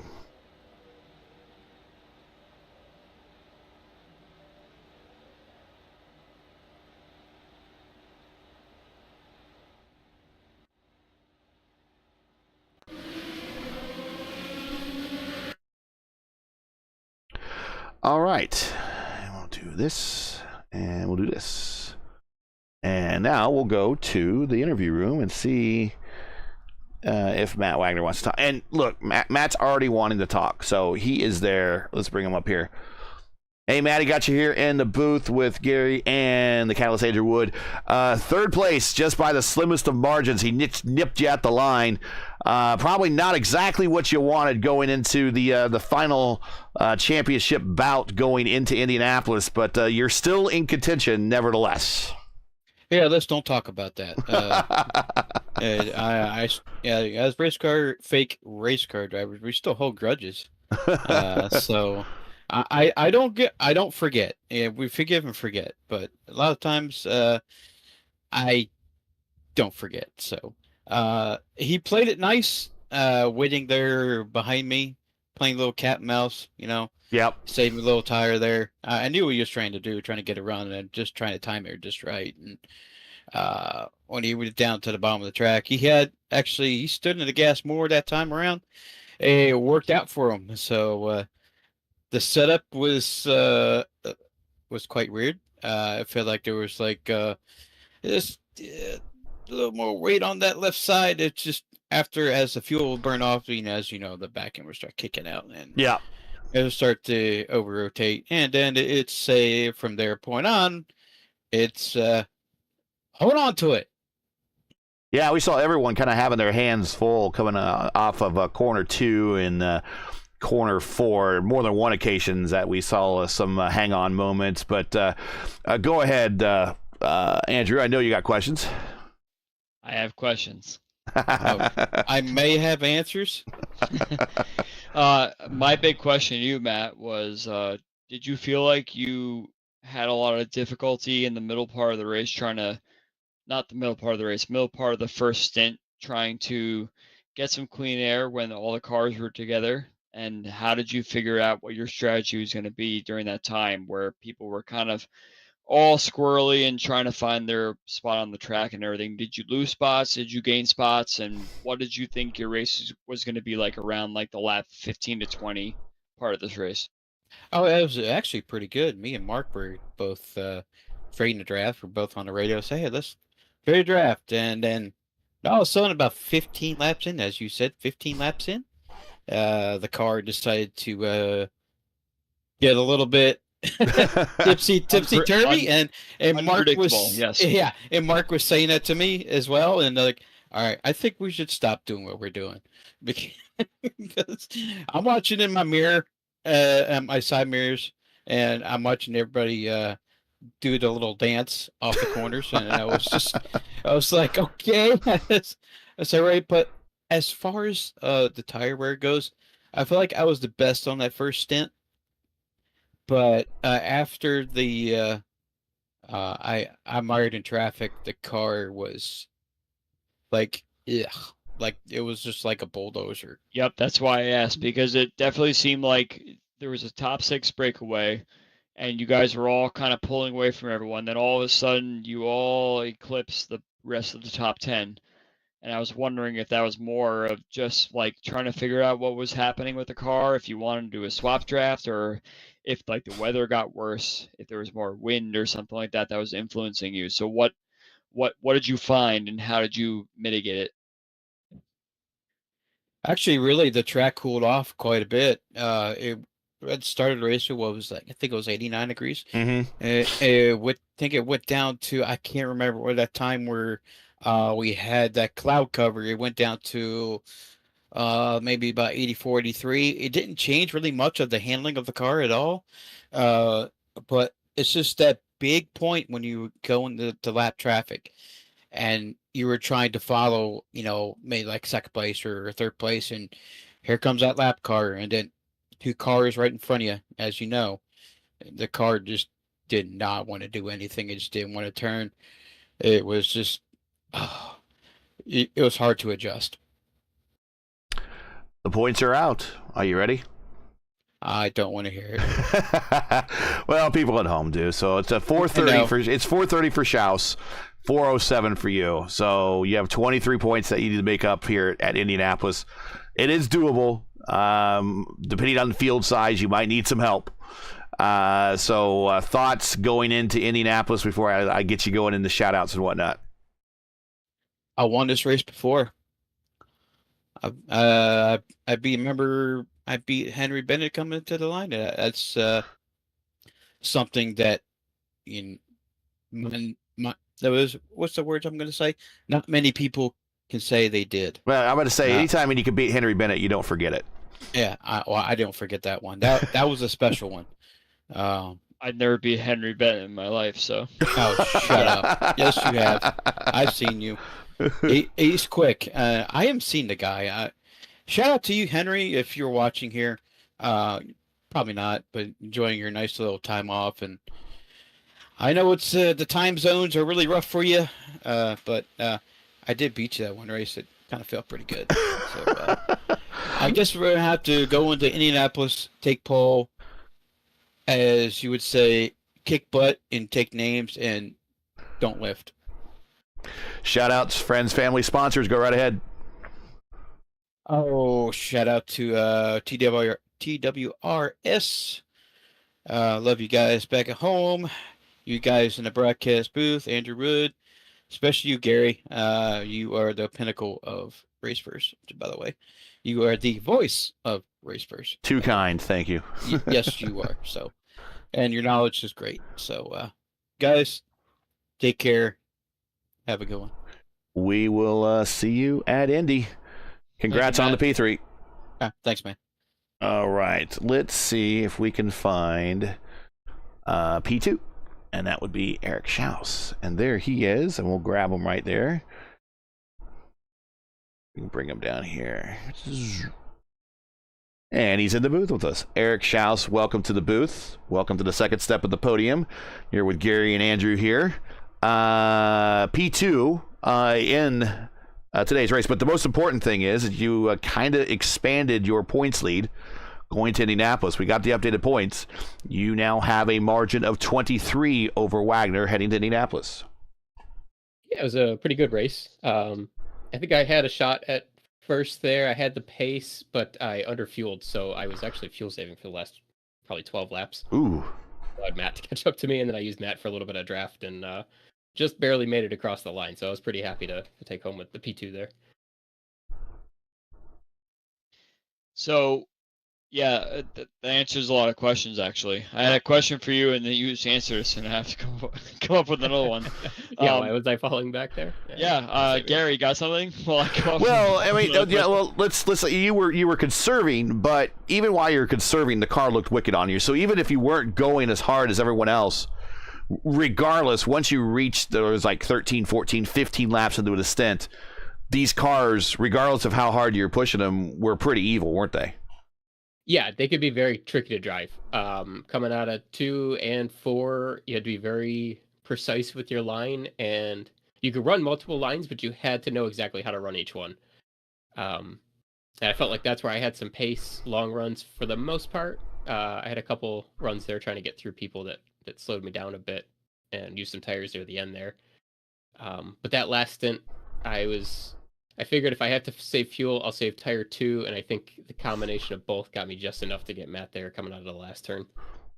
So I want to know from the first stint, when the start of the race, you were stuck in that second pack as the top 6 or so were starting to pull away. Did you find that it was difficult to catch back up to them, or did the right side tires wear enough on the pack ahead that they all kind of had to single out, and you were able to catch the draft back again? Did you feel like you were worried that the top group might pull away? Or were you able to kind of catch up to them kind of fast? Because it seemed like at the end of the first stint, it was really like the top 11 or so that really got caught up to each other, which you can kind of open up your strategy from there. Yeah, I wasn't too concerned. I saw the gap happening, but I also saw that those front 5 or 6 guys, they were battling relatively hard, and if not then when they were losing the gap, I knew it was going to happen near the end of the stint, and those guys would be getting loose and going too wide into turns and that kind of stuff.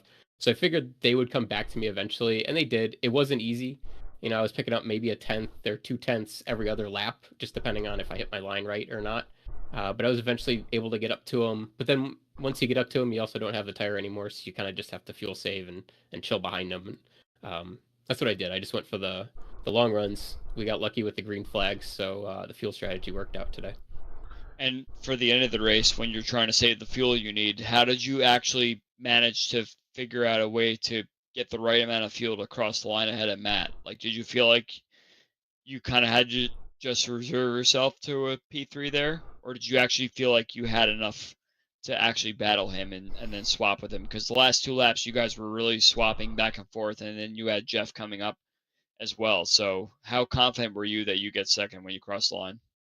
Yeah, when up until Matt caught me, I was not sure how that was going to play out because I underfueled a little bit. It was only by a lap, so I was fuel saving for a while there with Matt still behind the 2 lap cars, and I wasn't gaining on my fuel count at all. For some reason, even though I was lifting early in corners and not going full throttle in 6th gear the whole time, I actually wasn't gaining any fuel. So I was a little concerned that it might turn into I just have to fuel save behind Matt, and there's no chance I'm going to get around him once he catches me. But for some reason behind the car, if you're behind a car in front of you, the fuel save is a completely different story. And I was able to go positive. It was like 0.3 laps positive with 3 to go, something like that. And that's when I decided to gun it. Kind of close my eyes and hope I had enough fuel at the end. And I crossed the line with 0.09 gallons. Oh. So just Did we lose you? Nope. Oh, there you are. Okay. Well, I was just reacting to that. You just basically got there right on fuel. So nice calculations. Yeah. Another corner, and I would have been sputtering. Oof. All right. Well, next week's Indianapolis. You're shooting for your first series championship. Thoughts of going into Indianapolis? Thoughts about on the precipice of a championship here? Are you ready? Yeah, this is it'll be a stressful one. We'll see how it goes with double points. I know Matt's very strong at Indy. That's right, it's double points. I forgot about that. That's true. Yeah, double points. So if he wins, I have to take second to still win the championship. And Matt can definitely win here. So I'll have to be battling for probably a podium. Otherwise, I think I can drop 2 behind him and still have a shot at winning there. So it's going to come down to the last couple laps, I think. All right, friends, family, sponsors, shout outs. Go right ahead, Yeah. and then it's crunch time. Well, thanks to you guys. Looking forward to going watching this one. Thanks to Dark Horse for putting on this league, and thanks to any of the viewers out there. We appreciate it. Congratulations, P2 and the leader heading into the last race at Indianapolis. We'll see you then. Thank you. See you, Eric. I forgot that was double points, so that actually might put Brubacher in contention as well if something Me big too. happens to Schaus and Wagner at the front of that one. Let's bring up the hot man at the moment, the Watchman Mark Cohn here with Gary and Andrew in the booth. Mark, 4 out of 6, my friend. You are now 7th all time in wins here in the series, and this is just your first season, but you're on a heck of a roll here to kind of wrap up the second half of the season. Like I said, 4 wins out of 6 races and 2 in a row. Congratulations, man. Thank you. If you had told me this was going to happen when I raced in Lionheart for so long in the IR18 IndyCar and then DW12 with a big fat 0, I would have never believed it, ever. Well, I guess this is what we need to tell George, is that you're in the prime of your career now, George. Just get the season back going so we can get Mark some dubs here. But I'm going to hand it over to Andrew so he can ask you some questions about your race. But we'll get back to you here in just a second. Yeah. So, Mark, I really want to know, like, can you compare your strategy going into this race compared to what you actually did? Was it similar? Did you go into this race saying, I'm going to commit to something, commit to a fuel save, commit to a battle, commit to anything, versus what actually happened? How close was that between the two strategies of what you want to do versus what happened? I had a plan to go just try and make the number to make it the minimal amount of stops. And I did not expect it to go caution-free at all. But when it did, I just committed, and somehow, despite being terrible in the first stint, hitting the wall, thinking there was nothing there, it worked out. I'm still in disbelief this happened. So there was, yeah. So you say you committed to a strategy. So we had like the Craig Forsyth strategy of just go full bore, full fuel, just get to the front, and hopefully a caution pays out, versus a strategy where you commit to a fuel save and everything like that. So you committed to the fuel save situation, which actually worked out in the end. Even for me watching, I was wondering if it was possible that people could get the help they need to make the fuel save work, but you managed to make that work. And was there any part of the race where you felt like you might have fallen off a little bit, or were you struggling to make that fuel save work, or was it just enough pace where you know you'd make it? Well, the first run, it was the thing with this setup was the car would get pretty loose towards the end of the run, so you'd have to kind of go part throttle anyways, which was something that I ended up committing to. So that definitely helped in the first run. And then once I knew I could hit that number, like I was still going not like 100% pace, but trying to go as hard as I could without just exacerbating that blue situation, because obviously you want to go as far as you can, but not spin out. So it got hairy a few times, but we managed to get it through. You make that sound so easy, but you also had to have nailed your pit stops too, right? Because you had quite a huge gap on everybody else that was on the same strategy as you. So how were your pit stops? Did you get right to the speed limit on time and just nail your pit stops perfectly? Like, how did you manage to get such a gap to everybody else in the field behind you on that strategy? Just getting the numbers, getting the lap numbers right. I mean, Schaus, he overcut me at least once, and I thought, that was going to get him.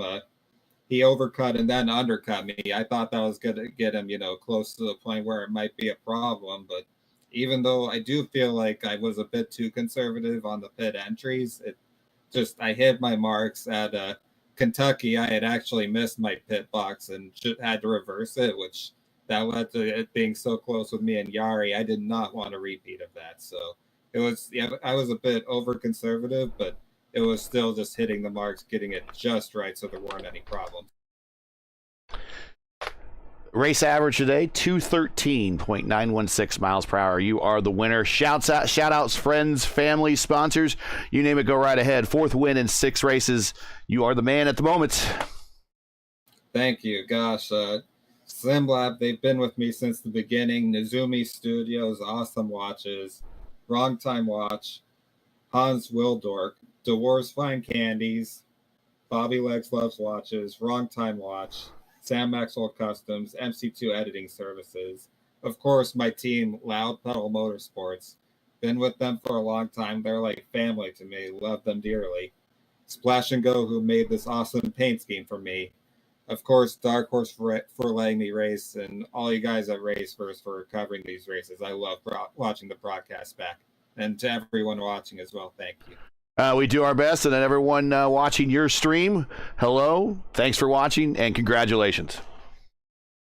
Thank you, guys.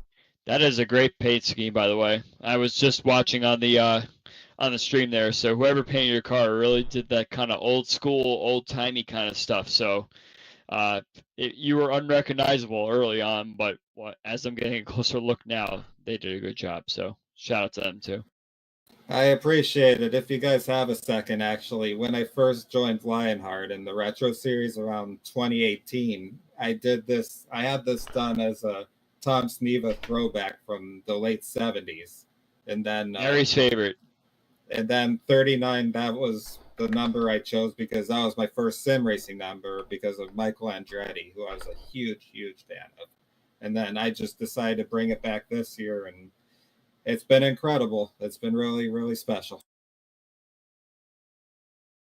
Yeah, and that's actually the livery, reminiscent of the livery and homage to the livery that Tom had when he broke 200 miles per hour. So that is a very special livery in terms of the history of IndyCar racing. Good to see you have it. But unlike Tom, when he won his national championship of that last year, you got 4 wins. So congratulations. I hope that when we do this next season, you're in there for the full run, and we'll see how you could compare against these guys when you get a full season under your belt. But 4 wins, you are the wins leader this season. You're the win leader, or you're the winner today. And we're going to Indianapolis. We'll see you next week.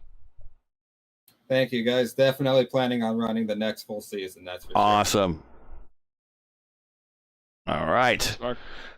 Wow. Final thoughts from you, sir, before we head off to the world's greatest race course, Indianapolis, Indiana, the Indianapolis Motor Speedway. Yeah, so we just learned double points, right? So yeah. We're wondering, okay, what's to come? I had to rethink everything that I thought before. So, crazy race tonight, Gary. I mean, like, we had this idea of a fuel save, but then some people were like, nah, I'm not going to save fuel. I'm going to kind of switch off. Like, I was shocked that, like, half the field decided to kind of go their own way and do their own sort of pit stop thing. I almost wonder if they realize that when they pit and have fresh tires, they can move the way forward somehow, but it might not have been enough to get them to win tonight. So it was definitely a race I was not expecting after what we talked about earlier in the broadcast. Yeah, the last two races, Motegi and New Hampshire, where we just had problems at certain parts of the racetrack. We certainly still had problems at certain parts of the racetrack, but nothing that brought us down to a caution, nothing that halted the race. Everybody kept it off the wall, kept it off each other for the most part. There's a couple people got into the wall, but nothing that brought out a caution. And I think that's kind of the difference between these last two races. I think that maybe some car control was learned over the last couple. Like, well, these cars are not ideally set up for a reason to kind of make these fixed setup races a little bit more challenging. And maybe some people now not overdriving the car, but staying within themselves when they drive the car. Yeah, I mean, we had all those pit-in incidents at Motegi, so it seems like people probably learned their lesson, and they practiced their pit-ins. I definitely expected some pit-in incident here, because you're coming from 200 plus miles per hour down to 60. Yeah. And trying to make it in there, and I'm very shocked we had that incident, those incidents at Motegi, and then we come here and everything is nice and clean. So shout out to all the drivers that definitely worked on that, and hopefully we see the same at Indy, which is another big track like we mentioned at the start of the broadcast. 2 big tracks in a row, and it's going to take a lot of practice and a lot of grit and determination to make the best of it there. And it is a full length. It is going to be 500 miles. I think it's going to be our last 500-mile race for a while. I think we've had our fill of races from Indianapolis here lately, but Dark Horse going to end it on at the big track in Indianapolis, kind of like what Tony George kind of wanted to do back in the IRL days. But in the virtual world, you could do that, but in the real calendar world, you can't. But looking forward to that. Again, thank you for all your expertise in the booth, making us all look smarter here is Andrew Wood for being here in the booth, being our driver expert. So that's going to do it today. Once again, your podium from Fontana. Mark Cohn, 4th win in 6 races. Eric Schaus finishes 2nd and pulls away a little bit in the championship for his championship lead, and Matt Wagner sticks with him there, P2 in the championship, P3 in the race. So we are going to see a championship battle for sure at Indianapolis here in a week. Join Andrew and myself again next week for Championship Sunday for the 12th and final round of the Dark Horse DW12 series as the teams and drivers head to the world's greatest race course, Indianapolis Motor Speedway. One way or another, we'll be crowning a series champion. Who will it be? Well, you got to join us to find out. Coverage begins about 8 p.m. Eastern. Again, that's 8 p.m. Eastern. As always, you can find everything right here on the channel to let you know when it is starting in your area. Keep your browser set here for the most in-depth IndyCar knowledge on all of iRacing. We know what Indy means. Dark Horse DW12 series has helped brought to you by 4D Racewear. Just so happens the 4D car was just on the screen a second ago. Just missed it by timing. Check out their made for sim racing gloves line of gloves, shoes, and apparel. Visit them today at 4dracewear.com or click on the link in today's description. Track cams today provided by Whiplash Sim Cams. To learn more about Whiplash, follow them on Twitter or follow them at or like them on YouTube, or excuse me, Facebook. Links are in the description. I got to work on that part of my script. So that's really going to do it for tonight, folks. We want to thank you for joining us. So for Andrew Wood, everyone here, I'm Gary Gotza saying to all, thanks for watching. To all of our men and women serving in the military and as first responders, Godspeed, God bless, and come home safe. Catch us again right here for Championship Sunday in Indianapolis for the next race of the Dark Horse DW12 Series. Good night.